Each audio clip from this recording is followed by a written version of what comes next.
नाव सांगा आजी. सीताबाई मोचराम नाईक. सीताबाई मोचराम नाईक. काय झालं होतं तुम्हाला? काय नाही, कुत्रा चावला. कुत्रा? घरचाच कुत्रा मच्छी टाकली ना, त्याला वाटलं घ्यायला गेली, ते घ्यायला गेली, मी हात धुवायला गेली एवढं. मग ट्रीटमेंट कशी वाटली तुम्हाला? सगळ्या हॉस्पिटलांची ट्रीटमेंट कशी वाटली? बरं आता कसं वाटतंय तुम्हाला? आहे. बरं आहे सगळं? काही बोलायचं तुम्हाला ट्रीटमेंट बद्दल? काय बोलायचं आहे. डॉक्टर कसे वाटले तुम्हाला?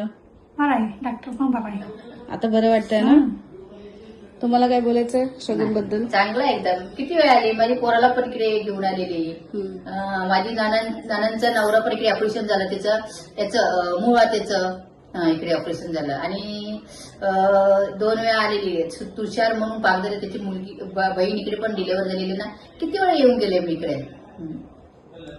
तेव्हा माझ्या नानांचा मुलगा पण ऍडमिट होता, त्याला डेंग्यू झाला, इकडेच होता तो. किती 7 दिवस होते इकडे. धन्यवाद.